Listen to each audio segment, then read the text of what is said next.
Bienvenue à cette série appelée Notre foi. Dans cette première leçon de la série, nous aborderons la question « Qui est Dieu ?»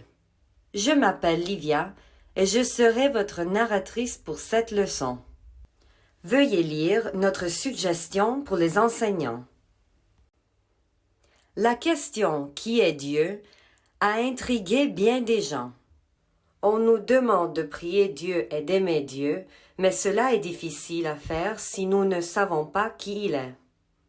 Dans cette leçon, nous verrons comment l'Église nous aide à clarifier la question « Qui est Dieu ?» en consultant le credo, la Bible et un hymne. Nous verrons la signification dans notre vie. Ensuite, nous résumerons ce que nous avons appris. Commençons par le credo. La première partie du credo est « Je crois en un seul Dieu, le Père Tout-Puissant, Créateur du ciel et de la terre et de toutes les choses visibles et invisibles. » Examinons la première ligne. « Je crois en un seul Dieu. » Selon le dictionnaire Merriam-Webster, Dieu est défini comme l'être parfait en puissance, sagesse et bonté. Dieu a également d'autres attributs selon Saint Jean de Damas et d'autres.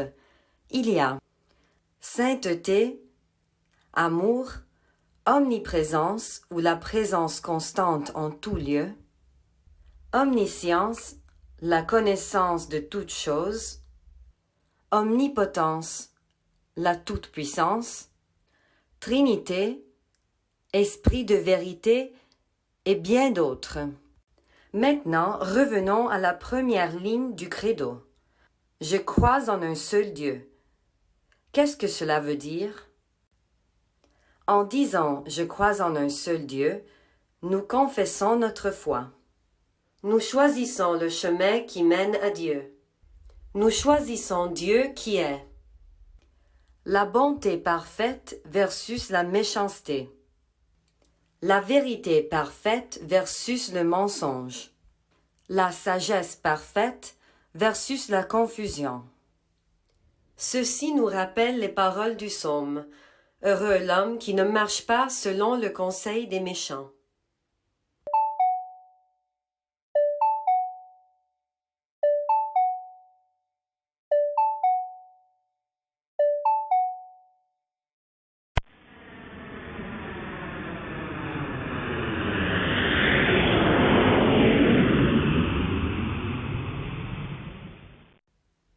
La deuxième ligne du credo est le Père Tout-Puissant. Le terme Père implique un être avec lequel nous partageons un lien personnel. Tout-Puissant signifie une puissance illimitée. Par conséquent, Dieu est un Père sur lequel nous pouvons compter. Il est fort et puissant et se soucie de nous. La troisième ligne est Créateur du ciel et de la terre. Selon le dictionnaire, un créateur est celui qui crée, qui tire du néant. Nous commençons à peine à apprécier la vaste étendue de l'univers. Nous en avons tellement plus à apprendre. La quatrième ligne du credo est « et de toutes les choses visibles et invisibles ».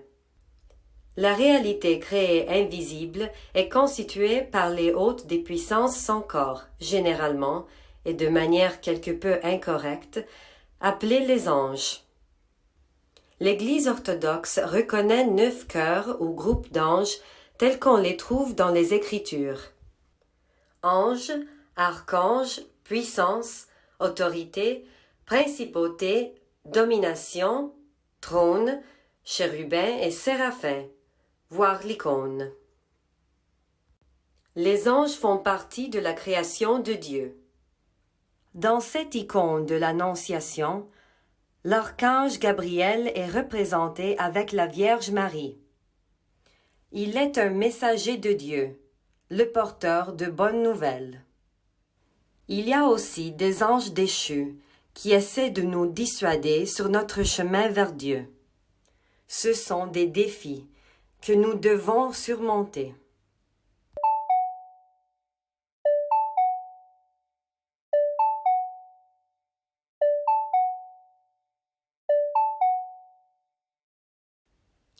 Jusqu'à présent, nous avons examiné le credo. Voyons maintenant ce que nous pouvons apprendre sur Dieu dans la Bible. Le livre de la Genèse décrit le premier jour de la création et le rôle de Dieu. Nous pouvons lire ces versets. Au commencement, Dieu créa le ciel et la terre. Or la terre était vide et vague. Les ténèbres couvraient l'abîme. Nous apprenons que Dieu le Père a créé le ciel et la terre. Ceci correspond à ce que nous avons vu dans le credo. Et un souffle de Dieu agitait la surface des eaux. Le souffle de Dieu est le Saint-Esprit. Il procède du Père et est le Seigneur qui donne la vie. Dieu dit « Que la lumière soit » et la lumière fut. Dieu le Père a parlé à son Fils unique, par lequel il a créé la lumière. Pendant la divine liturgie, cette prière est chantée juste avant la lecture du credo. Aimons-nous les uns les autres, afin que dans un même esprit, nous confessions. Le Père, le Fils et le Saint-Esprit, Trinité consubstantielle et indivisible. Le Père est Dieu au-dessus ou au-delà de nous. Le Fils est Dieu avec nous. Le Saint-Esprit est Dieu en nous. Pour nous aider à visualiser le concept de Dieu en tant que Trinité, nous pouvons nous tourner vers la science pour une analogie. Prenons l'atome. Les atomes sont les minuscules particules à partir desquelles toutes choses sont faites. La majeure partie de la masse de l'atome est concentrée dans le noyau au centre.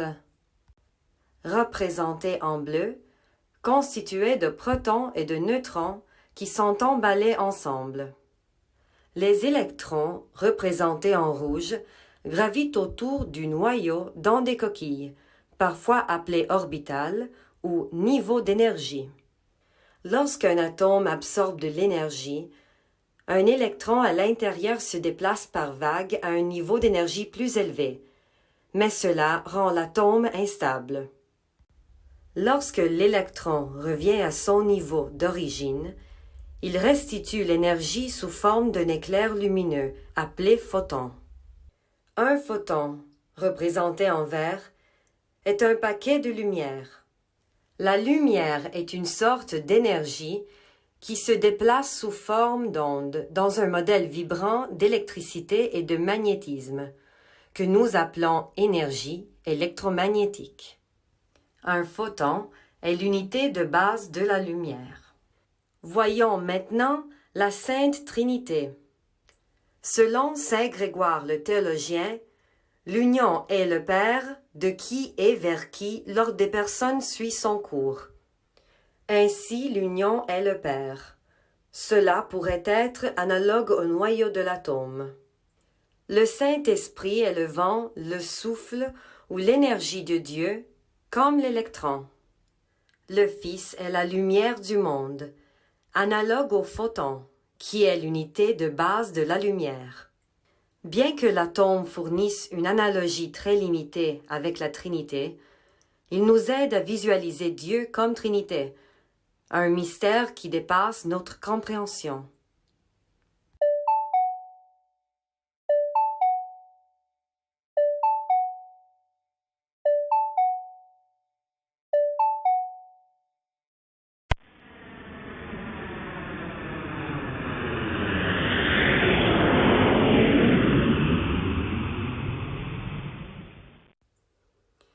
Nous pouvons également en apprendre davantage sur Dieu grâce à un hymne appelé Trisagion. C'est un hymne très ancien que nous entendons fréquemment dans nos services religieux. Écoutons-le. Saint Dieu, Saint fort, Saint immortel, aie pitié de nous. Saint Dieu, Saint fort, Saint immortel, aie pitié de nous. Saint Dieu, Saint fort, Saint immortel, aie pitié de nous. Gloire au Père et au Fils et au Saint-Esprit, maintenant et toujours et dans les siècles des siècles. Amen. Saint immortel, aie pitié de nous. Saint Dieu, Saint fort, Saint immortel, aie pitié de nous. À partir de cet hymne, nous apprenons que Dieu est saint. La sainteté se réfère à la nature divine de Dieu et à la présence du Saint-Esprit en nous. Dans l'hymne, nous entendons la phrase « Sainte immortelle ». Pour nous aider à mieux comprendre que Dieu est immortel, examinons une analogie scientifique. Selon la théorie de la relativité d'Einstein, le temps ralentit ou s'accélère selon la vitesse à laquelle vous vous déplacez par rapport à autre chose. En approchant de la vitesse de la lumière, une personne à l'intérieur d'un vaisseau spatial vieillirait beaucoup plus lentement que son jumeau à la maison. À la Station spatiale internationale, le temps passe plus lentement, avec environ 0,01 seconde de retard tous les 12 mois terrestres écoulés.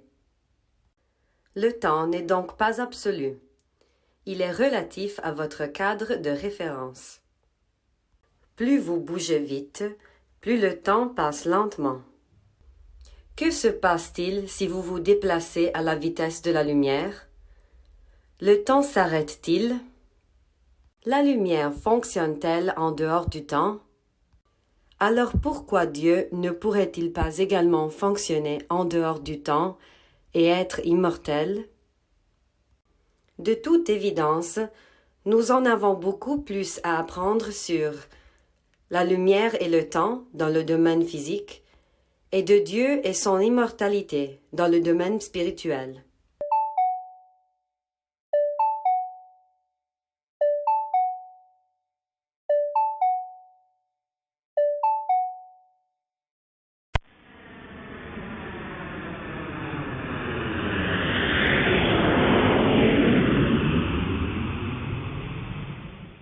Nous avons recueilli certaines perspectives sur la nature de Dieu.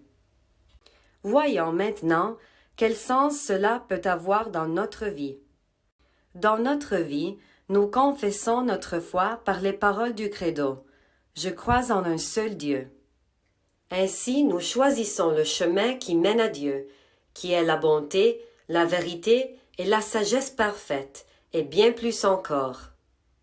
Nous sommes émerveillés par les œuvres de la création de Dieu. Nous chantons l'hymne du Trisagion pour élever notre esprit des soucis de ce monde à la sainteté de Dieu. Nous accueillons la présence du Saint-Esprit en nous.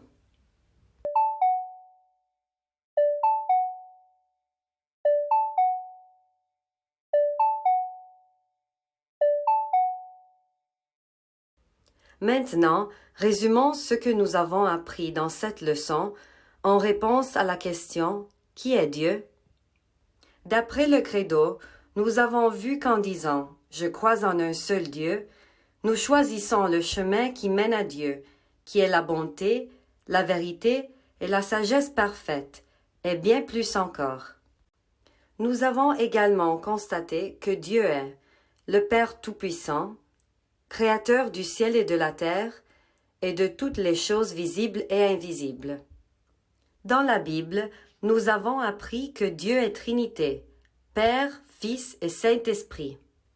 À partir de l'hymne, nous avons appris que Dieu est saint et immortel. Le sens que cela a dans notre vie est que nous cherchons Dieu par sa bonté, sa vérité, sa sagesse et plus encore. Ensuite, nous allons plus loin. Nous recherchons la sainteté, vivre en communion avec Dieu. Dans cette leçon, nous avons fait des analogies entre la science et des concepts tels que la Trinité et l'immortalité. Ces analogies se rapprochent au fur et à mesure des découvertes scientifiques. Cependant, nous en avons encore beaucoup à apprendre et beaucoup à faire dans notre cheminement spirituel. Nous poursuivons ce parcours vers Dieu avec la prière. Le Seigneur Dieu nous est apparu. Béni soit celui qui vient au nom du Seigneur. Merci d'avoir participé à cette leçon.